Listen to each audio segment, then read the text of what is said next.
Welcome everyone. It's been a while. In this tutorial we're gonna go through the Overland Flow Analysis of Live Design. Now this module is very useful for me personally because it saved me so many times from arguments with the LLFA and the EA. So just to show you a little bit what it does, basically we have three types: the fixed depth, the rainfall and the flooding. And we can select through which one we want to show and we can simulate it. I named them D for fixed depth, 100 mil. And for a duration of 360 for 2-meter grid analysis. So if you can see now that 100 mil of rainfall, it will show us where it's gonna eventually go.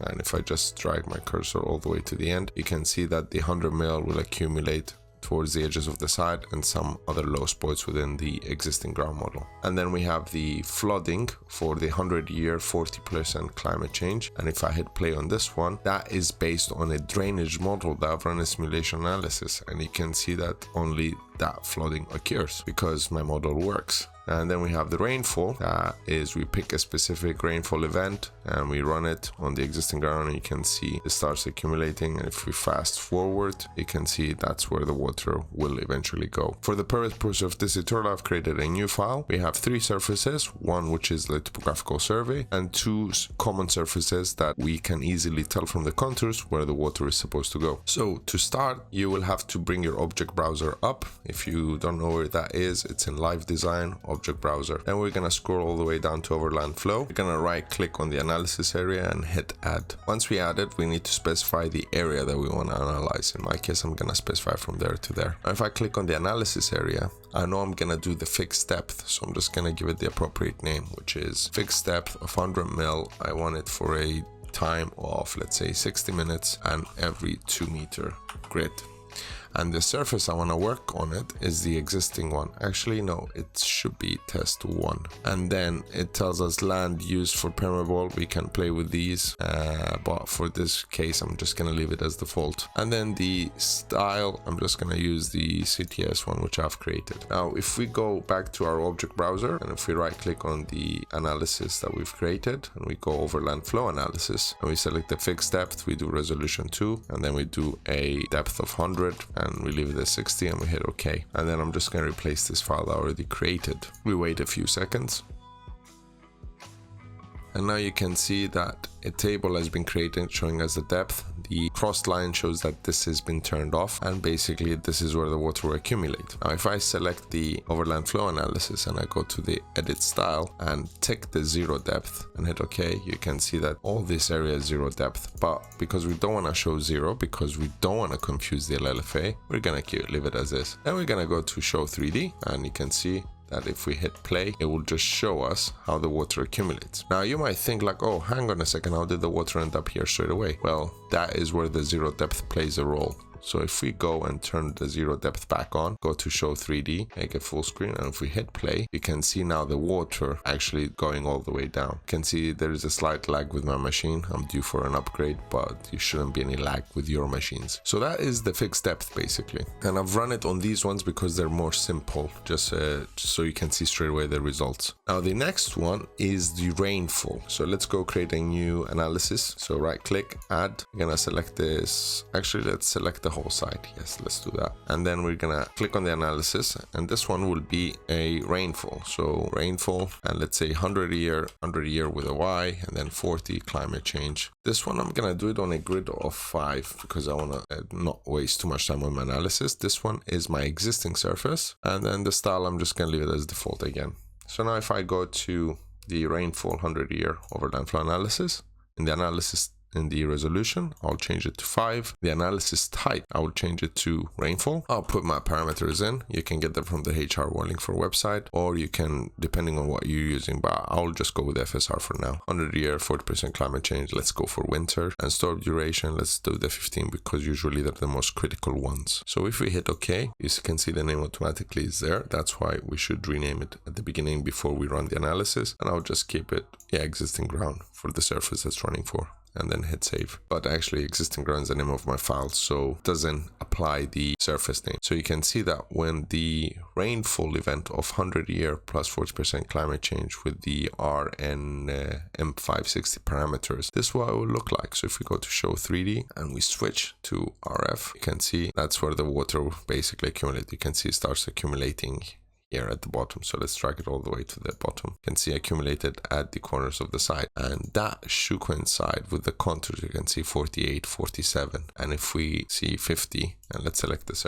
let's add a spot level for the existing surface, you can see 49, that's a low spot. You can see 39, 43. So reads the existing ground model and then tells us where it's gonna go, which is pretty handy if you want to do some master planning or preliminary analysis and be like, okay, our current site, this is what it does, and then once we build it, this is what we'll be doing. Therefore, there won't be any flooding from our land into theirs. And the third one is basically a drainage model analysis. To do that very quickly, we're gonna add a network. So let's just create one, and we're gonna start from the highest point. We're gonna go to here, and then let's find a nice low spot. Actually, so if it floods, it should go all the way down. Let's move it slightly down on the 49 line. So now I'm gonna just sort out my settings. So flow design settings, I'm just gonna do 100, actually 2, that's the design settings, 20, 0.4, time of entry 4, hit OK, and then let's add some areas. So I'm gonna select this node. I'm just gonna add a big area just for the sake to make it flooding, and hit enter. And I'm gonna add a flow control in S2. So I'm just gonna go to add online control, select the node, and then click on the node, and then in the edit, in the properties, click on it, and let's make it a hydro break. Let's give it 1, and let's say design flow of 2, and let's do the calc. It's very nice how they integrated flow in live design. It minimizes time switching between software, so it's all within live design environment. And we've got our curve, and we hit OK, and now I right click on networks, edit in flow. Now it will take us to flow just to run some calcs. In my case, I have to input some information for the simulation settings. So let's do the 100-year 40% climate change, and we don't need the check discharge rate for now. Design settings are set, and now in the links we're just gonna do the design capacity just to figure out the invert levels by itself. Looks like it picked it up, and all we have to do now is run the simulation analysis. And let's hope there is some flooding, and I'll just save this one here. Let's name it 1. We've got a lot of flooding, which is good, and we're just gonna hit save for now, and then file, return to live design. This will take us back to the network, and now when we create a new analysis area, and let's add it, we're gonna snap again on the same points now, and then what we're gonna do is we're gonna select it, we're gonna rename it, and let's say flooding. It's the 100-year, I believe, and 40% climate change. It was the 15 minutes winter, let's say. When was the flooding? I forgot already. And let's say 5 meters. 15-minute winter. There you go. We select the existing, and we're gonna change it to default.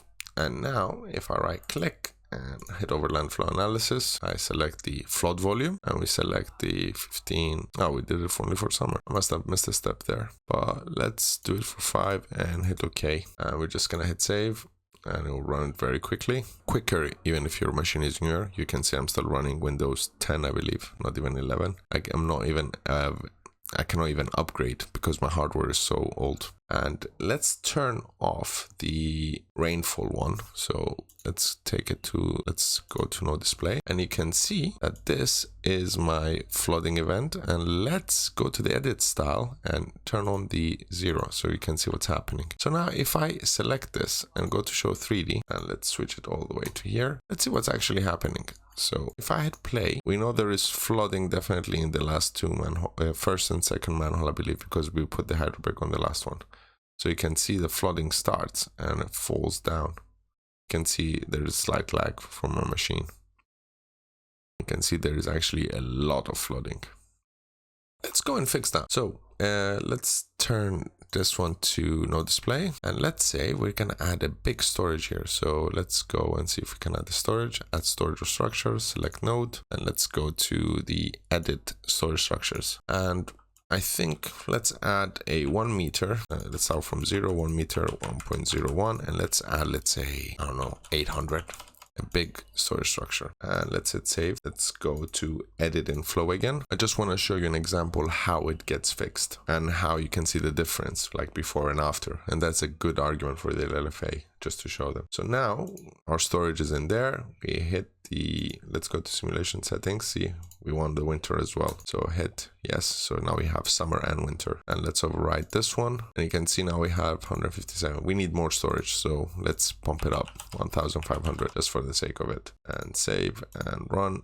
Again, let's see. We have 156 as the first one. So let's add the storage on the first node as well, just so I can minimize the flooding, just to show you what it looks like. 1.001 and let's say 100 and 0. Let's run it. 90. We need a tiny bit more storage. Let's do 200 and 200. 20 cubes, that's doable. And let's go back, and which is it? The 15-minute winter, we have the flooding. So let's return to live design and let's run this analysis again and select the 15-minute winter. And let's do, let's say, I don't know, 120 minutes drain time. And let's hit OK and just save it. And let's erase it. Remember the days where we would leave the mouse here and see if the line was moving? These days are way past us. And now let's select the Overland analysis and change the style to default, and you can edit it so we can see actually where the water will go. So basically it starts from here and goes to the low point, you can see. So let's have a look. So show in 3D, the Overland Flow Analysis, and let's select it and let's hit play and let's drag the cursor so we can see what's happening. There we go. So you can see the flooding started roughly at it's hard to 13 minutes and then 14, 15. You can use the key arrows to see, and you can see how the flooding goes. Now, if this was a proposed ground, I would lift these levels slightly up or add kind of an embankment to tell them like, look, the water will not go to the third party land. So yeah, this is how you do overland flow analysis in a nutshell. I hope you enjoyed this video, and if you found it useful, hit the like button and share it with your colleagues so they can also learn how to do it. And I'll see you in the next tutorial. Stay safe.